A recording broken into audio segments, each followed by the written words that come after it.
The Whispering Shadows of the Abandoned Mansion, a detective's journey into the past. The evening was cold and misty when Detective Adrian Cole received the call. He was sitting alone in a small office, sipping a cup of lukewarm coffee, staring at a pile of unsolved case files. The neon light outside flickered through the blinds, painting the room in alternating shades of gray. His phone buzzed. Detective Cole speaking. A woman's voice, low and anxious, echoed through the line. "Detective, this is Mayor Evelyn Grant. We found something strange at the old Harrow Mansion on the hill. I need you there tonight." Adrian frowned. The Harrow Mansion had been abandoned for over 30 years, ever since the wealthy Harrow family vanished without a trace one stormy night. Some said it was cursed. Others said it was haunted. "I thought that place was sealed off," Adrian replied, already pulling on his coat. "It was," the mayor said, her tone uneasy. "But someone broke in, and there are signs that something or someone is still inside." The line went dead. Adrian grabbed his flashlight, revolver, and notebook. As he stepped out into the fog-drenched night, the city's hum faded behind him. His car's headlights sliced through the mist as he drove toward the hill where the mansion loomed, dark, silent, and watching. The road twisted upward, lined with gnarled trees. Finally, the mansion appeared, an enormous stone structure, its windows shattered, its gates rusted. Crows perched on the roof, their cries echoing through the empty air. A uniformed officer stood by the entrance. "Detective Cole," he greeted, clearly nervous. "We heard whispers inside, like voices. But no one's there." "Voices," Adrian repeated, his brow furrowing. The officer nodded. "It's eerie. You'll see." Adrian pushed open the gates. The hinges screamed in protest. The mansion loomed before him, its shadow swallowing the path. And as he stepped inside, the air turned colder. The foyer was vast and filled with dust.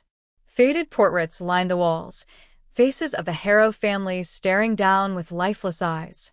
A grand chandelier hung above, its crystals darkened with time.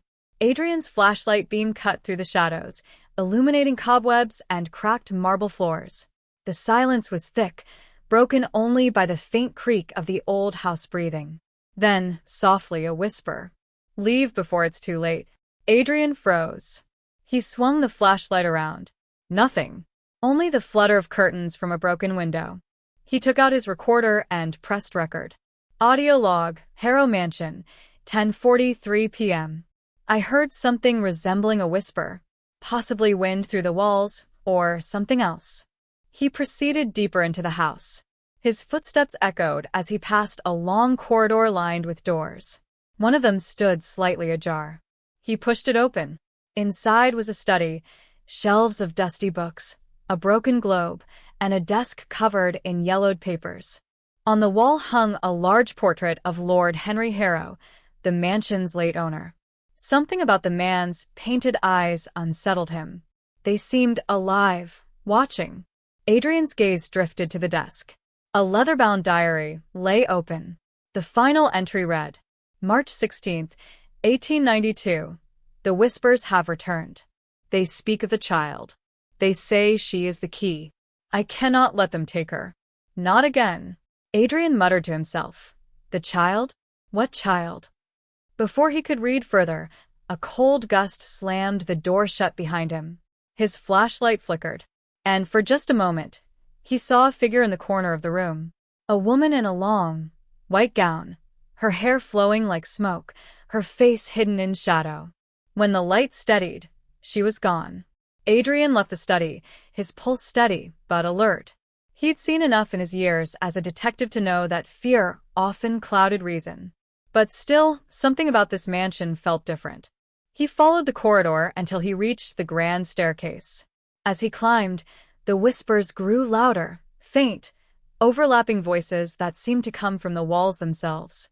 "Help find the truth. The child, she's still here." At the top of the stairs, he found a hallway lined with family portraits.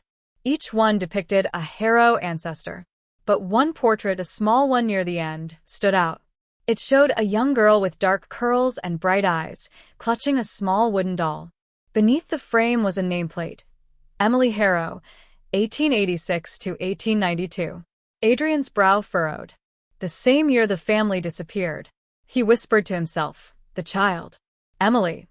He leaned closer, examining the frame.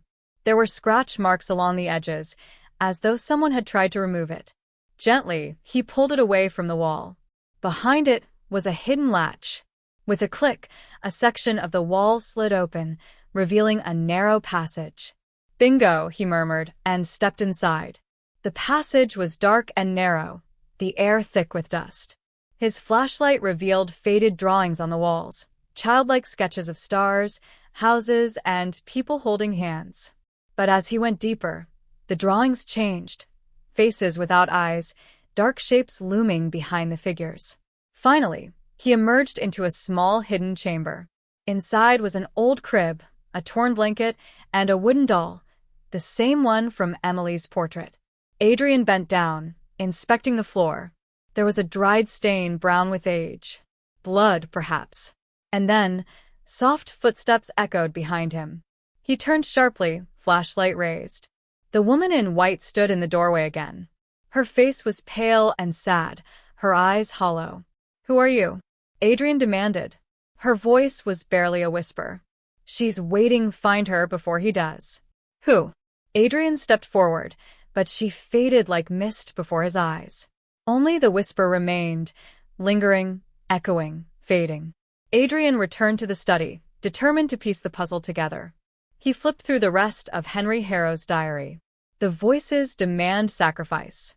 They say the mansion was built upon cursed ground, where an ancient betrayal took place.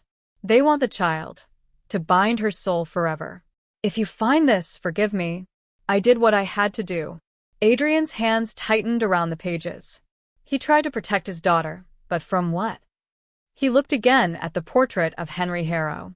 There was something strange about the frame. It was thicker on one side. He pried it open with his pocket knife. Inside was a folded photograph, a rare item from that era. It showed Henry, his wife, and young Emily standing in the garden. Behind them, faintly visible in the shadows, was another man, a tall figure in dark clothing, watching. Adrian turned the photo over. In shaky handwriting, it read, "He promised eternal life, but brought only death." The detective's instincts sharpened. A cult or a ritual?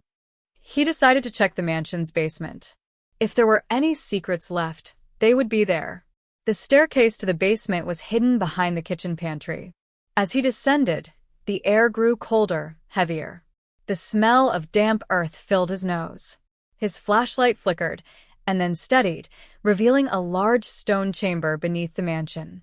Symbols were carved into the walls. Candles, long extinguished, stood in a circle. In the center lay a small coffin. Adrian approached slowly, his breath visible in the cold air. The coffin's lid was carved with the Harrow family crest. His hands trembled as he brushed off the dust and lifted it slightly. Inside was the wooden doll, and beside it a note written in faded ink. "Forgive me, Emily. I couldn't let them take you, so I kept you safe here." Adrian's stomach tightened. He buried his own daughter, to protect her from them. Suddenly, the candles flared to life, one by one. The whispers rose into a chorus, angry, desperate, echoing through the chamber. "You shouldn't have come." Adrian stumbled back as the shadows on the walls twisted, forming shapes, faces screaming silently. Among them, the figure of a man emerged, tall, dressed in black, eyes burning like coals. "Who are you?" Adrian shouted. The figure's voice was like thunder wrapped in whispers. "I am the one who was promised the child's soul. You woke us, detective. Now she will never rest." Adrian drew his revolver instinctively, though he knew it was useless. The figure laughed, a sound like breaking glass. Then a light. The woman in white appeared again between Adrian and the shadow. Her presence was calm, sorrowful. "Go," she whispered. "Finish what was started. Set her free." The shadow lunged forward, but the woman's light flared brighter, holding it back for a moment. Adrian seized his chance, grabbed the doll from the coffin and ran up the stairs. Behind him, the house groaned like a living thing. Adrian burst into the foyer, gasping for breath. The walls trembled. The chandelier above swayed violently. The whispers were deafening now, rising like a storm. He looked at the doll in his hands. Its wooden eyes stared blankly, but he could almost feel warmth beneath the surface, like a faint heartbeat. He remembered the drawings in the secret room, the stars, the smiling faces, the darkness behind them. "Emily," he whispered, "if you're still here, I'll get you out." He placed the doll gently on the marble floor beneath the chandelier. Then he took out his lighter and lit one of the old candles from the table. "Henry tried to protect you," he said softly, "but he trapped you instead. It's time to let go."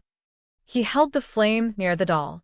The shadows around him began to swirl faster, the air vibrating with unseen energy. "Please," came a small voice this time, not a whisper, but a clear, trembling sound. "I'm scared." Adrian's chest tightened. "It's okay. You can rest now." The doll began to glow faintly, a soft blue light emanating from within. The shadowy figure appeared again, roaring in anger. "She belongs to me." Adrian threw the lighter into the circle. Flames burst up, surrounding the doll in a ring of light. The figure screamed as it dissolved into smoke, its voice fading into nothingness. And then, silence. The mansion grew still. The air felt lighter. The doll had turned to ash, but in the rising smoke, Adrian thought he saw the image of a little girl smiling, free at last. The woman in white appeared one final time. Her face, now clear, was kind and peaceful. "Thank you," she whispered. "We can rest now." Then she vanished, leaving only a faint scent of lilies in the air. By morning, the authorities arrived. The mansion was quiet again, though much of it had collapsed during the night. Detective Cole stood by his car, watching the sun rise over the ruins. Mayor Grant approached him. "So, what did you find?" she asked. Adrian glanced at the mansion one last time. "The truth," he said simply. "A family trying to protect what they loved, and a secret that should have stayed buried." The mayor looked confused, but didn't press further. As Adrian drove away, he turned on his recorder for the final time. "Case file, Harrow Mansion. The voices have stopped. Whatever haunted that place is gone. But some shadows never really fade, they just wait for someone to listen." He switched it off, staring at the road ahead as the fog began to lift. And far behind him, in the ruins of the Harrow Mansion, a single whisper floated through the air. Soft, gentle, almost grateful. "Thank you, Detective."